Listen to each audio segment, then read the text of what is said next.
تخيل ان انا لقيت هنا مربى بتنجان. السلام عليكم ورحمه الله وبركاته. دلوقتي هوريك اقدم محل منتجات سيوه على مستوى مرسى مطروح كلها. تخيل المحل ده خبره 40 سنه. طبعا انت اول ما تخش محل احمد موسى المنتجات السيويه لازم يقابلك براد الشاي الزردة اللي هو بتاع الضيافه، شاي اخضر بالنعناع على كيفك. اول ما هتدخل المحل هيقابلك جميع اصناف التمور دي كلها.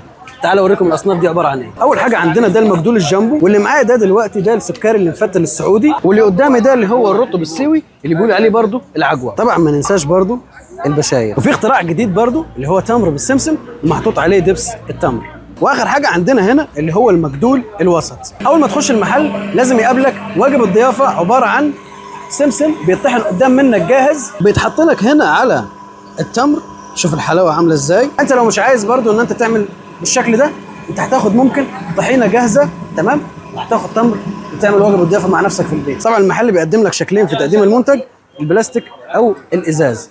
انت ايه رايك؟ بس انا بالنسبه لي بفضل الازاز الغامق عشان هو اللي بيحافظ لي على نضاره المنتج. المحل برضو مش متميز في زيت الزيتون بس او الطحينه بس، لا ده كمان عنده قسم كامل للعطاره زي ما انت شايف قدامك، وبرضو في قسم فوق هنا للعنايه بالبشره. طبعا ما ننساش المنتج السحري الخاص بالمحل اللي هي الخلطه الطبيعيه دي، تتكون من 12 نوع زيت: زيت جرجير، زيت جوز هند، زيت زيتون، زيت روزماري.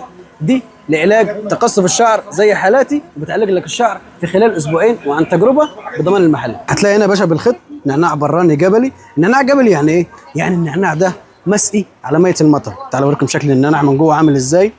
طبعا انت هتسالني ليه الراجل بيحطه في ورقه زي دي. اقول لك انا يا سيدي، الورقه دي افضل له من البلاستيك بكتير. استنى بس تفتح معانا، بص شكل من جوه عامل ازاي.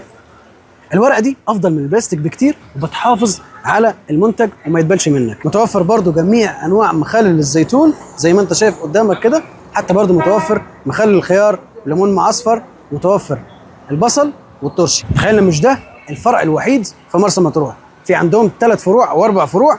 اول فرع هتلاقيه في الساحل الشمالي في سيدي عبد الرحمن في قريه امواج في المدخل الثالث. الفرع اللي بعد كده عارفين فين؟